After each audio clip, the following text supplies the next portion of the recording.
Hello my lovely floss tube friends. I'm here.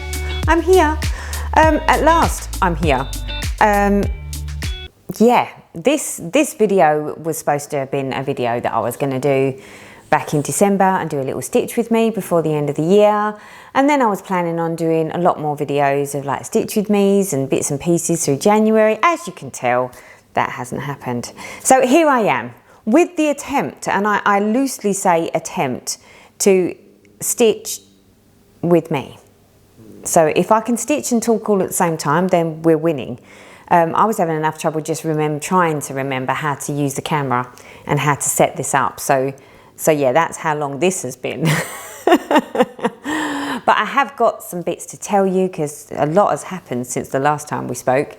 So the fact that I really do need to get some stitching done, I thought, why not talk and chat and stitch and try and do all at the same time and do a little multitasking. So as you can see, I am planning to work on my Heaven and Earth Design Alternative Reality artwork by Josephine Wall. So if we scoot on down, this is where I'm at, and this is one of my Whip Go projects, so it needs to be done. Let's move this way a little. Is that better? You're going to have to ignore arms and things because I'm using my pattern keeper, which is also on my stand, and yeah, you might just see my arm dive through, so I apologise for that in advance. And I'm using my mag eyes so that I can see what I'm doing as well. Well, theoretically I can see what I'm doing. I'm just checking to make sure that you can see what I'm doing. That's as far in as I can get you, so hopefully that will work and that it's not going to keep blurring out of focus. I did try and make it so that it focused on the stitching and not on my hands moving. So let's just get this started. Hold on, where am I going? Teresa, don't. See, it's already started. I'm already trying to put this in the wrong place. Oh dear. Oh dear, oh dear. There we go. Okay, let's see if we can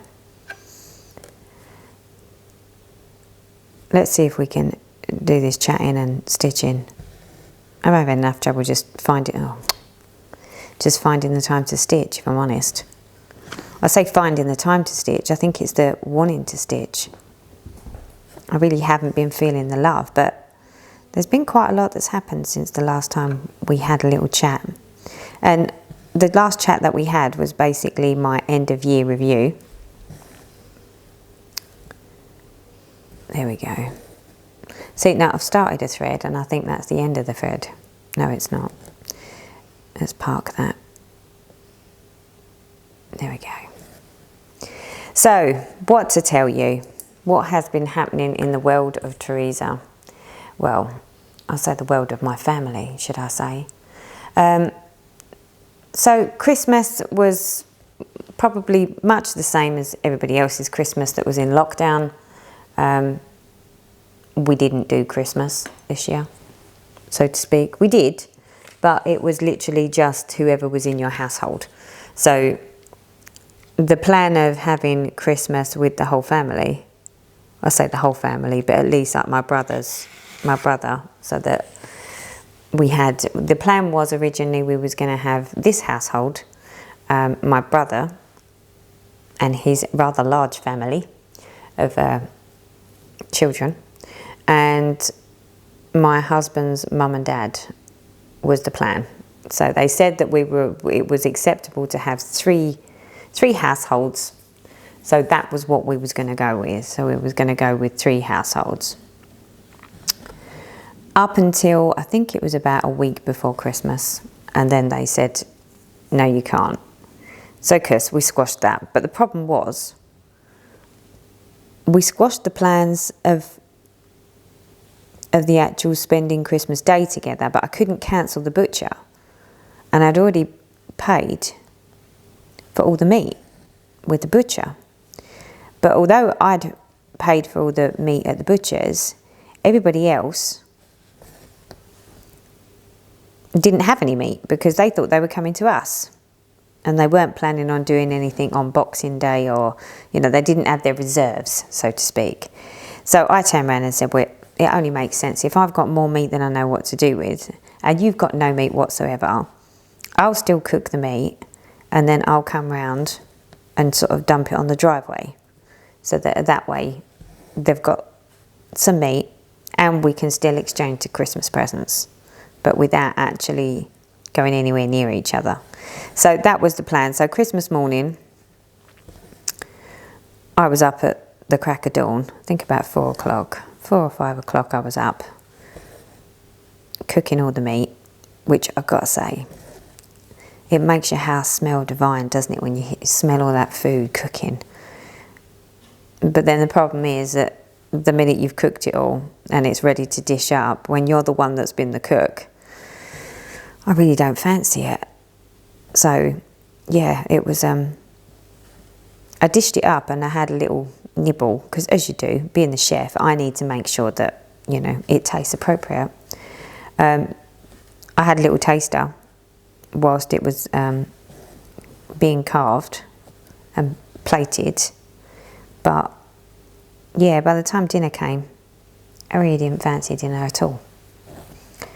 So, but I did go off out and do my Mrs. Christmas thing, and at least, because what I did do was, Mum was so upset by the fact that she wasn't going to see the kids, that I put her in the back of the car with the windows done up, so that way when I went and done the deliveries, so to speak, she was in the car and she could wave out the window and at least sort of like open the window and shout at them across the driveway to say Merry Christmas, and so that she could at least say that she saw them at Christmas. So that was what we did. And then Christmas Day was a very subdued affair. So that we could see the kids open their presents, because it was all about them. I mean, that's one thing my daughter had said. If my brother was coming with his kids, they were going to do Christmas with us, because it's fun. But if my brother and the kids weren't coming, they were going to go and do Christmas somewhere else, because they said Christmas here is boring because it's just adults. So yeah, that sort of says enough about us, doesn't it? But I was fine with that. But obviously, as soon as they found out that the kids were, you know, the intention was that my brother was coming with the kids, they were happy to stay. But of course, Christmas being quashed completely, they couldn't do anything that they wanted to do either. So I think, you know, they felt equally as cheated. It was a joint thing. So yeah, Christmas was a much more chilled affair than originally planned. It was going to be a wild Christmas, which turned into a very subdued Christmas, to the point that, like I say, I didn't eat my Christmas dinner. So I mean, I did eat Christmas dinner, but I just didn't eat very much of it because I wasn't very hungry. But then neither was anyone else, to be honest. So by the time we got to the point that we sat down and we ate dinner, after I'd been out and done the rounds, it must have been, I don't know, 4 o'clock-ish, she says. And then, yeah, it was just like, well, sort of done for the day now. And we were really sort of done for the day. So my mum ended up going back to her house. She was tired, had a little nap. And me and hubby basically just sat and chilled on the sofa. That was the Christmas Day excitement. So yeah, much more subdued than originally planned, but these things happen. Then what happened? So then obviously everyone went into lockdown. So other than going out and walking the dog, I was sort of, you know, making sure Mum was shielded and I shielded in accordance, so that at least I could sort of like interact with her, because otherwise I couldn't interact with her. So we did the shielding thing. You know, hubby still had to work because he's classed as a sort of key worker, because he deals in the food industry. So he was off out to work between Christmas and New Year. Let's put my mag eyes back on so I can see what I'm doing. Everything seemed to be fine, and then all of a sudden we got a phone call from Darren's mum. Sorry, the camera went a bit funny and must have done something, so you probably just missed half of what I said. So yeah, post-Christmas, mother-in-law called up and said my nephew's girlfriend and mum had caught COVID, but they were okay. So my husband basically had turned around and said, well, you know, Mum, you need to be careful because of the way that COVID is. He said, whatever you do, he said, if Jake pops round to see you, because Jake is forever popping round to his nan's, he's only allowed to talk to you through the window, not at the door. Just to be careful. So, Chris, Gloria's like, oh, no, of course, no, I wouldn't let him in and this, that and the other. So it was like, well, fine, that's okay then. Then the next thing we know, we get a phone call from Gloria saying that she's just done a COVID test and she's got COVID. And Darren's mum is, I think she's just turned 70, literally this year, just turned 70. So we was a bit like, well, how do you feel? And she went, well, she said, don't get me wrong. She said, I feel pretty terrible. She said, I feel like I've got really bad flu. She said, but nothing untoward. She said, like, it just feels like flu. She said, and I've lost all my taste of sense, like my sense of taste and smell. And she did, in all honesty, sound okay. You know, not like you would sort of, you know, not how it's sort of where you see people that are really struggling on the telly. So I was like, well, she's obviously coping okay with it. And we left it like that. I said, well, you know, we'll just keep popping in or checking, you know, not popping in, keep calling her and checking in on her. Anyway, everything was totally fine until she got to 9 days in. So she was feeling rotten. We'd popped round and stood outside the window. We specifically said to her, don't come to the door. Just stand at the window and talk to us, just so that we can make sure you're okay and, you know, hand over food supplies. What I forgot to say is at the same time that my mother-in-law got COVID, so did her husband. But he was nowhere near as bad as she was. So she had like what felt like a raging flu. He just had a slight cough and a temperature for 1 day, 1 or 2 days. But other than that, he just felt tired, but he was fine. Gloria, on the other hand, looked and felt like she had raging flu. And even when we turned up, it was like, yeah, you look like someone that's really sick. Well, not really sick, but you look like someone that should, you know, be in bed or at least laying on the sofa. So, and she sort of said, all I'm doing is sleeping. So I said, well, that's normally what happens. So I said, where the body's fighting the infection. I said, if your body needs to sleep, let it sleep. So anyway, everything seemed fine until about day 9. And then day 9, or day 8, I noticed, we called her up on the evening of day 8 rather than go round. And we could tell that she sounded out of breath when she was trying to talk on the telephone. Admittedly, she kept coughing all the time. So she was like, oh, it's just where I'm coughing. But I was like, you know, when it's like, not sure that that's exactly what that is. So anyway, day 9 comes. By day 9, the niece had popped around with some shopping and sort of like parked it on the doorstep and tried to talk to Nan through the window. And she rung or texted us saying, I'm really worried about Nan. She looks a lot worse. And she sounds a lot worse. So, of course, we made an excuse to go round so that we could sort of look at her through the window and make a judgment call. And I've got to be honest, she was awful. And when we sort of said, how do you feel? She could barely breathe. She could barely talk to us. And it was like, no, we need to do something. But it was really difficult because it's like, well, what do we do? You know, we don't live there. We can't force them to do something she doesn't want to do. So I sort of said to her, you know, do you feel like you need an ambulance? And then she got all upset. So I was like, well, the problem is, Gloria, I said, right now, with the way that COVID is, I said, you don't want to wait, I said, until, you know, it's a true emergency, you can't breathe at all. I said, to call an ambulance. I said, because an ambulance isn't going to turn up very quickly. I said, so if you're in any doubt that your breathing is becoming problematic to the point that you're struggling,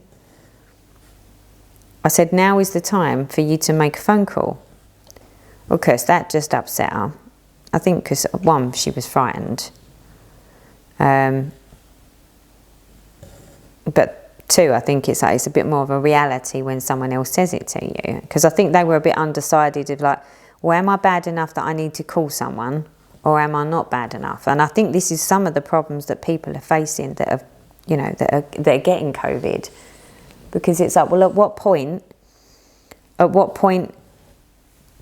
do you need medical intervention? You know, because they've already sort of said for those people that catch it, it does give you breathing difficulties. And it does make it so that you've got a really bad cough. So, but we sort of said, well, look, you're in the age bracket of 70. Irrespective of whether you've just turned 70 or not. So, because we done nothing more than come away. My husband was really worried about her. So we sort of said, well, maybe we'll ring 111. So 111 is like an advisory. It's not a 999 service, so it's not the blue lights or a direct ambulance, but it is sort of like the consultation of, you know, do we need to do something? Does she need someone to come out to her? So, Kirst, we've rung 111. We've done a telephone assessment with them, explaining that we weren't in the house with them, but her husband was there. So they said, well, okay, we'll give her a call, and we'll do an assessment over the phone with her to sort of determine whether, you know, whether she needs to be seen. Well, we rung the mother-in-law and father-in-law and said, right, 111 are going to call you. Make sure that Gloria talks to them so that they can tell that she's unable to talk, because that will tell them everything that they need to know. He was like, yeah, okay then. Well, because they did sort of say it could take up to 4 hours. So we're all sitting around waiting to find out what the verdict is. And then we'd sort of said, when they call, let us know so that we know what's happening. Yeah, okay. Well, my father-in-law is not renowned for being the sort that divulges too much information. So, because when someone's rung, eventually, he's basically turned around and said, well, she's asleep on the sofa. So they said, well, we need permission from her to say that we can talk about her on her behalf from you. So he roused her enough for her to say, yes, that's fine. But then she didn't speak to them. She went back to sleep. So they spoke to the father-in-law. And obviously he's not one for giving away too much information, and he wouldn't divulge more information than he feels is necessary. So he's answered the questions, but then like when they've turned around and said, is she struggling to be able to sort of, you know, do her everyday things? And he went, well, he said, she's quite a heavy girl anyway. He said, so she struggles like with some normal things anyway, because she needs to have her knees, like she needs a knee replacement. And it's like, that doesn't help the situation, because then that makes it sound like, well, she already has problems anyway. Not that, in actual fact, normally she's totally fine. Is quite capable of cooking meals and, you know, yes, her knees hurt to get up the stairs because she needs a knee replacement, but she does go up and down the stairs, whereas at the moment she was really struggling to do anything other than lay on a sofa from a breathing perspective. So, Kirst, we was somewhat annoyed because their answer to all of it was, well, if she gets any worse, call us back. That was it. That was all they said. So, because we was sort of a bit annoyed at Bill, because we sort of said, we told you to wake her up so that she could talk to them. And he's like, well, they were happy to talk to me. So it's like, yeah, but we're not. We needed them to sort of hear how bad she is for them to make the decision of whether she needs to be seen. You answering questions for her does not give them any information. And he will play it down because he was panicking a little bit, because obviously I don't think he realises how serious it is, because Gloria's such a good patient. She'll be the sort of person that won't make a fuss over anything. Even if she's really struggling, she would never turn around and say to Bill, I'm really struggling. So, yeah. So we was fuming, and they turned around and said, you know, if you have any problems, call us back. Well, my husband was like, well, maybe we should call them back and say, no, you need to call again. You need to call back up and this time speak to my mum. So we sort of said, well, all right, we'll wait and see how she does. And we'll give it till the morning. And then we'll call 111 again. Because obviously we're like, well, we're worried enough that she needs assistance. Anyway, the crux of it was that within 4 hours of that happening, 111 called back again, somebody else, and said that the assessment hadn't been done correctly and they need to speak to Gloria. So they obviously worked it out themselves that they should have spoken with her rather than with him. So, of course, when they've spoken to Gloria, or tried to speak to her, they've realised she can't speak because she can't talk, because she can't breathe. And they said, well, I think we need to get someone to check your CO2 levels. So they said, someone will give you a call back within 4 hours and we'll need to come out. Anyway, so we're like, well, that's looking a bit more promising. At least they're going to come and check that our CO2s, our oxygen levels are acceptable.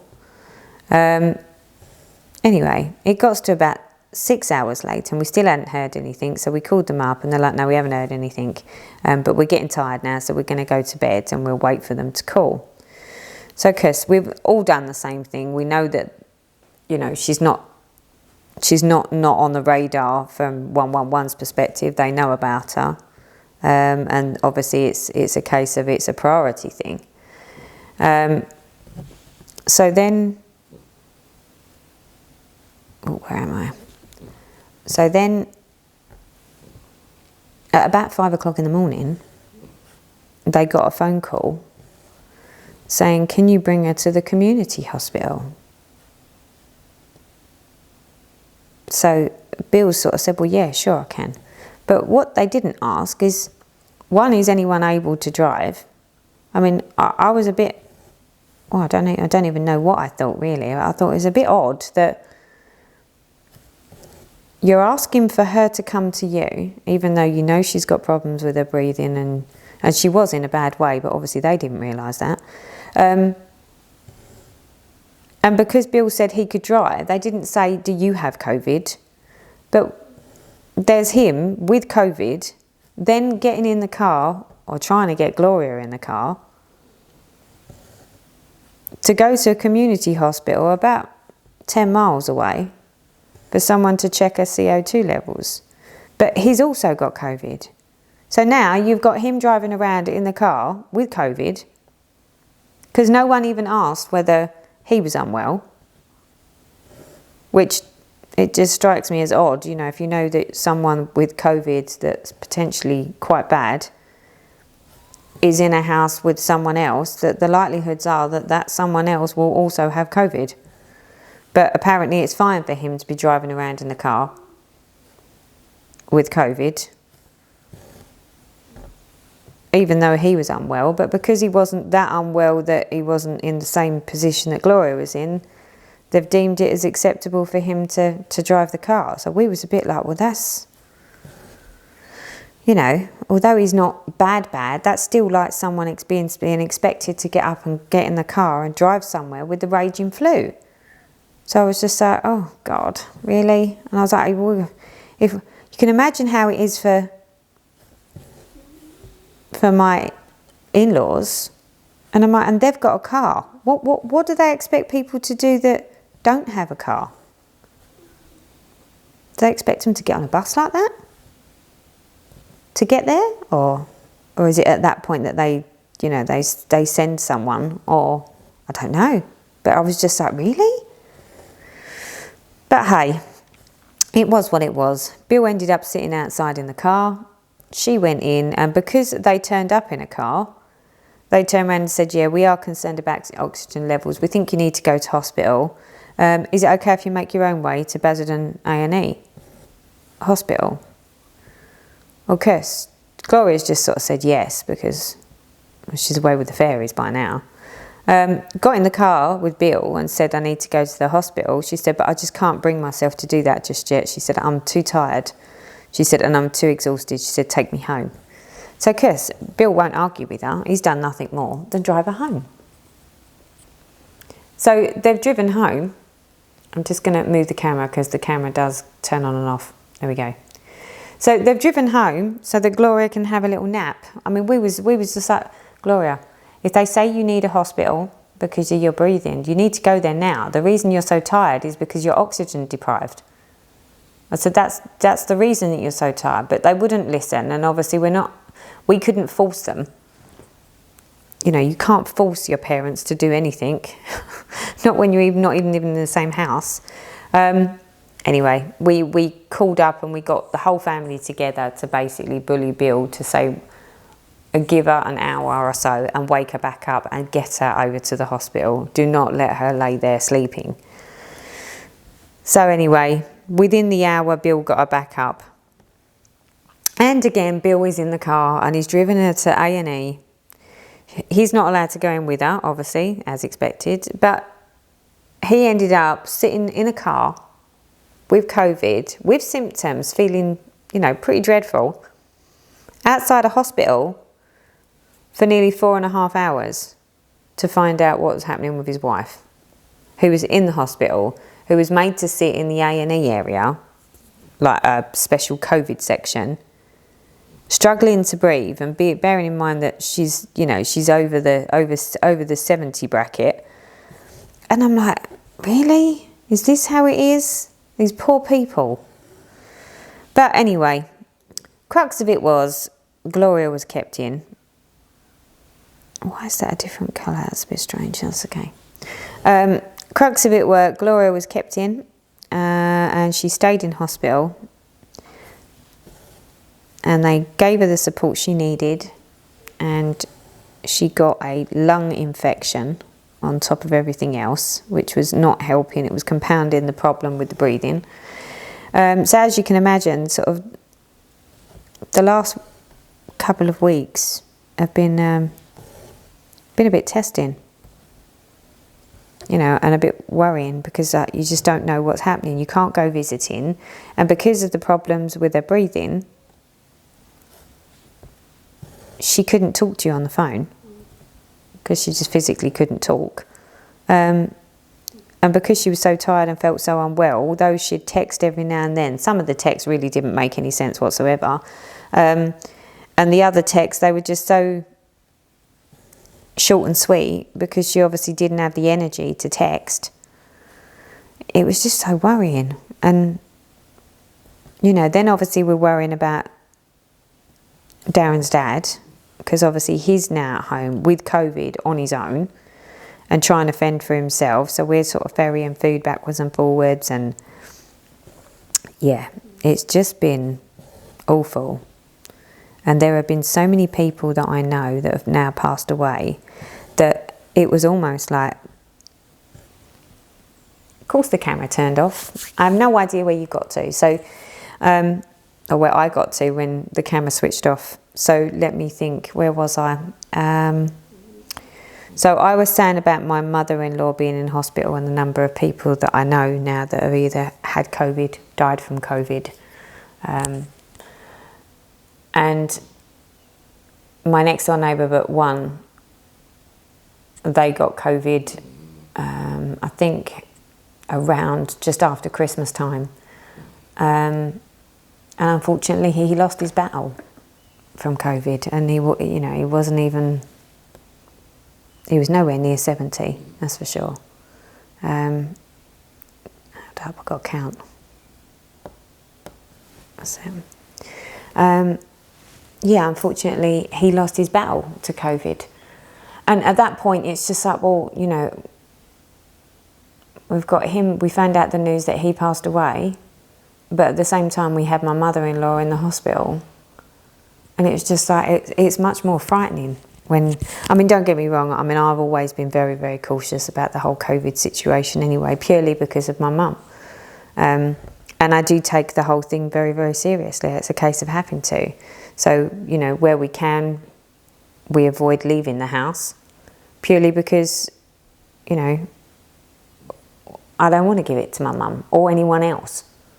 So the best way to protect as many people as possible, including my own direct family, is to follow the rules and literally stay at home. So I don't go out to the shops. My husband does that because he has to go out to work. So it doesn't make any sense for me to go to the shops and him to go to work. Why make the statistics a higher possibility of me catching COVID by being out and about when he's already out and about? So he does all the shopping and the going out.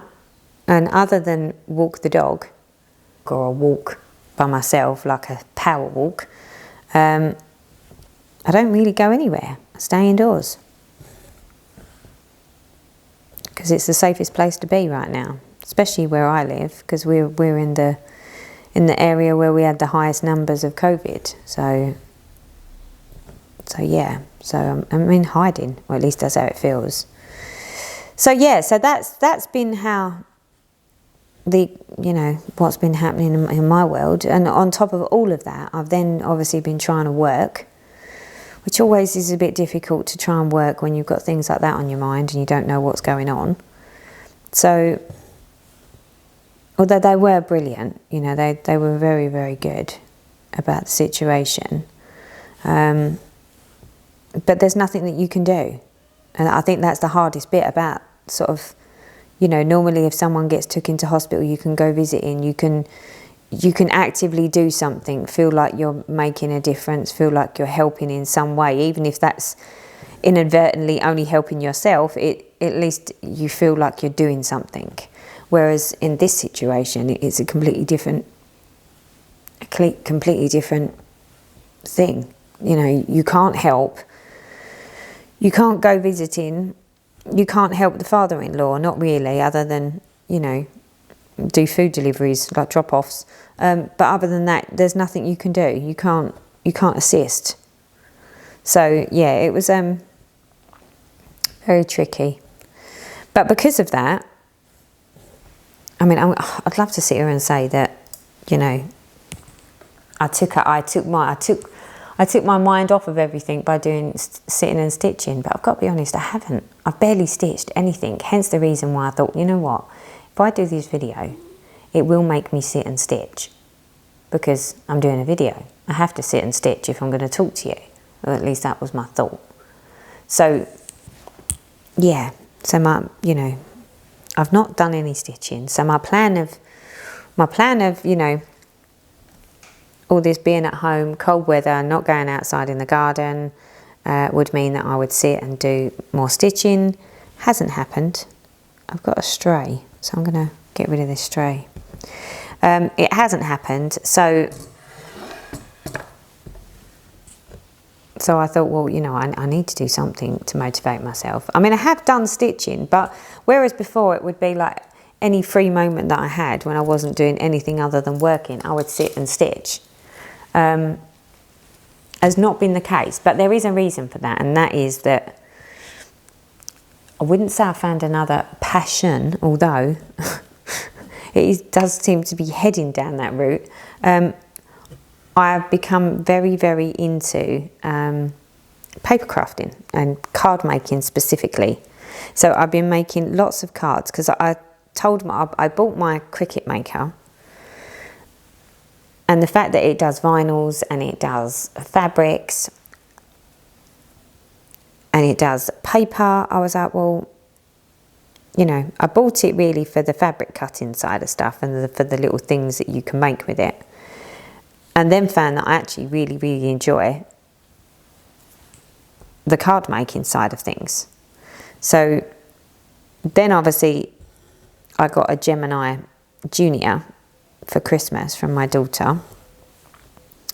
I already had loads of cardstock from when I tried my attempt at card making the first time a few years back, which didn't go so well. This time it just seems to have, it's just made all the difference. So yeah, so I've been making a lot of cards because I said I was going to make cards for everyone this year rather than going and buying cards, because I was like, well, why not? If I've got my Cricut Maker, it does all of that. It doesn't make any sense to go and buy other cards. But yeah, so I've been dabbling in all sorts. So I've been stamping, die cutting, stenciling, inking, sort of, you know, like quilters do paper piecing. They sort of do paper piecing on cards as well. So yeah, so that's what I've been doing. So I'm being torn. So I tend to, through the daytime, at lunchtimes and whatever, because I'm sitting in the office anyway, I've been sitting there doing paper crafting on lunch. And then in the evening, when I sit down and relax, I've been coming out and trying to work on whatever's on my frame out here. But because hubby is predominantly here now, he keeps putting things on the telly that we both rather like.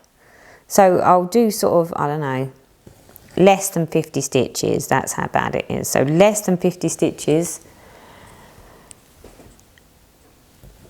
And then I'll put it over to one side and start watching the TV. And before I know it, it's like 10 and 11 o'clock. And it's like, okay, it's bedtime. So yeah, like I say, it's not that I'm not stitching. I'm just not doing a lot of stitching.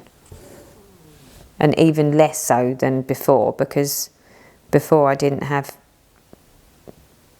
card making that was a distraction. Whereas now, I mean, like even sort of what I've been watching on the TV. So normally when I'm working, I'll watch FlossTube on the telly, like whilst I'm working, and have it on in the background. I've not even been doing that. I've been watching craft TV. And of course, you know what that's like when you sort of sit and watch, you know, Crafter's Companion or Create and Craft, and you know, they show you something and it's like, oh yeah, that's lovely. Oh, that looks really easy. Oh, okay, I'll have to buy that. So yeah, that's the rabbit hole I fell down. So yeah, needless to say,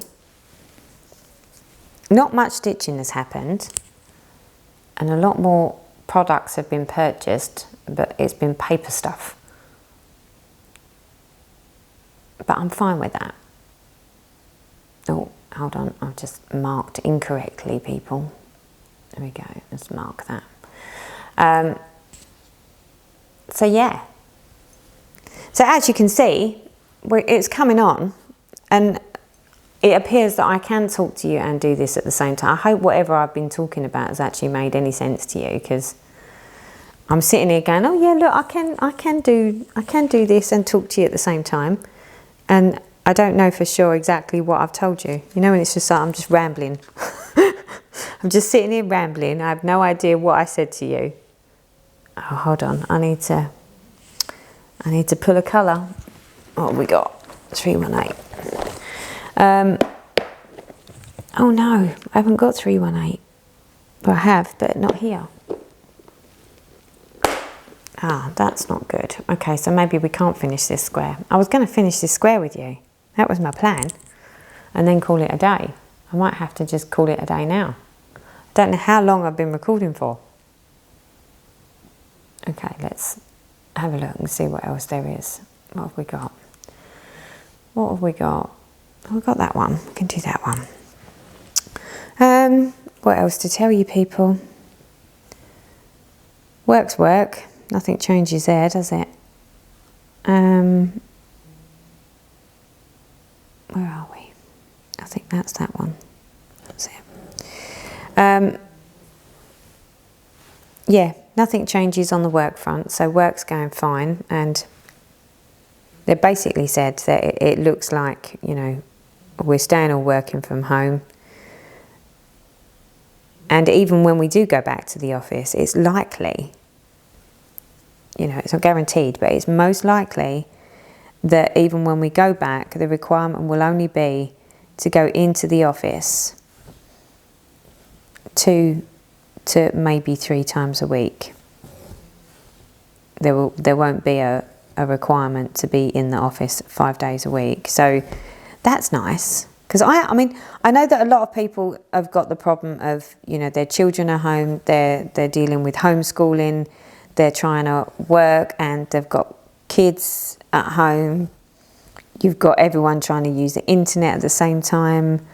Yeah, I know that. There's a lot of my work colleagues that are in that same position. They're, you know, almost ready to pull their hair out. I, on the other hand, don't have small children. So, for me, personally, hang on, where am I? 1, 2, 3. I personally love working from home, and we've got a business broadband because of my daughter that does, you know, her YouTube at home. So we've got like the super duper extra fast everything, which means that if she's online and I'm online at the same time, it's not a problem at all. So, but for others, I know that it's hard, really hard. If only anyone had told us that this is where we'd be, huh? But for me, working from home would be, you know, that would be my ideal job anyway, to just, you know, have a job working for myself or working from home. I can't think of anything better. Where are we? Let's do this one. Do that one? I think it's this one. Just making it up as we go along here. So yeah, so Mummy's well, staying very, very hidden. And I got her letter yesterday about getting her COVID vaccination, number 1. And yeah, I think I need to ring the GP or something, because they've sent this letter through from the NHS saying go on this website and pick a place. All of the places that they've given us are like miles and miles and miles away. I mean, I found one that wasn't quite so bad, which was about 25 miles away, which I'm like, that's not a problem. I can chuck her in the car and take her. But when you book your first vaccine, you have to book the second one at the same time. And the place that I could take her to get the first one done apparently isn't available for the second one, but you have to book the second one. So then when I was looking at finding like where's an alternative place that we could go to get the second vaccine, they are miles and miles and miles and miles away. Like even in the car, it would be a nightmare to get there. So I'm like, why on earth are they sending these letters out? I mean, and I sort of, you know, I mean, it's fine for, I say it's fine for my mum. Well, it's not fine because I have to find a way of getting her to where I need to get her to. But reality is, worst case scenario, even if it meant we needed to spend 4 hours in the car to get a vaccine, I can. It's just, it's like, you know, you'd expect that they have something in the local vicinity, since this is like a global pandemic and that they're supposed to be covering the entire country. You know, surely they don't expect older people in their 80s to, you know, to go sort of on trains, because I mean most of them don't drive. Most of the elderly people won't be driving, especially not in that category. And you know, when you start sitting there thinking, well, how do you expect them to get there? You know, that only leaves the trains. And we've already said, where you can, don't go on public transport. That's like a haven of close proximity. Oh dear, we've got some problems here, people. I've got more threads than I should have, and the wrong colours, it appears. Or have I? No, that is 2 different colours, isn't it? Oh, that's why. That's because that one belongs up there. Okay. I've been duplicating my threads. Bad Teresa. Right, where was I? So yeah, I do feel for the people that have received, you know, that they just want to get their COVID vaccines and they've received this thing, and you go online and the only options you've got are to go places like, I don't know, like Sussex, and I mean it's not even in the same county as us. In fact, other than the one that will do the first vaccine, but not any of the others. There isn't even anywhere in my local vicinity where I live, in the county. So I've got to go outside of the county to get my mum's vaccine. For the second one, anyway. That's what I mean. It's just like, really? That can't be right, surely. I'm going to fill these bits in here because these are the same colour. So yeah, I'm baffled by it. So I was thinking maybe I'll call the GP and say, well, you know, what are you doing with all the other people that are like, you know, in the high risk category? Are you sending them miles and miles and miles away? I just find it very hard to believe that we're sending people the other side of London when we don't even live in London to get a vaccine, when this is supposed to be a rolling out of a global vaccine, and that they're doing it almost anywhere and everywhere, and yet there's nowhere local to me that's doing the vaccines, apparently. So yeah, I find that hard to believe. Right, well, there we go, people. What can I say? I've nearly finished. We nearly done 100. We probably did do 100 if we include this little bit down here. So yeah, so I feel like I've achieved something. I've got a rogue thread there. I know that Stephanie McNeil asked me to do a video on how I do my threads, how I start my threads off with a single strand. Hang on, 1, 2, 3, 4, 5. That's it, put that there. And she asked me how I start a thread at the front of my project with a single strand. I did actually demonstrate at the beginning of this video, but wasn't talking about what I was doing at the same time. I think what I will do is, because I've been asked the same question a number of times, of could I show it a bit closer, I think I will do it in its own video, and give it its own video, so that it's an easy find for people that are looking to see how I do it. But it is very, very easy. Very, very easy. So, okay, I think that will do us. I feel like I've talked about nothing but doom and gloom, so I apologise. I'm normally much more upbeat than this. Certainly don't normally talk about things like COVID, but I'm afraid COVID has hit my family and hit my life in more ways than it would normally. And with nothing else really happening, it makes it very difficult to talk about anything other than that. So I'm sorry if that was all a bit depressing, but at least you got to see me stitch. And it did force me to stitch. So even if you don't enjoy this video, the fact that I got more stitching out of it is a win-win for me. So... So again, thank you all for your support on this channel, and you know, I will try very hard to make sure that there's a bit more content coming your way, but I just do need to do some stitching. I mean, maybe I should show you my cards instead. Maybe I'll do cards and stitching. What do you reckon? Let me know. I mean, cards doesn't really fall into floss tube though, does it? I could probably call the videos, you know, card videos, and just keep it completely separate and do it that way, because at the moment I seem to be doing more with paper than I am with my fabrics. But you know, I can do both. There's nothing to say that I'm only allowed to have one hobby. So again, thank you so much, and I hope you all have a lovely day, and I hope you're staying as safe as possible, and fingers crossed we all get our vaccines very, very soon. So until next time, people, bye bye for now.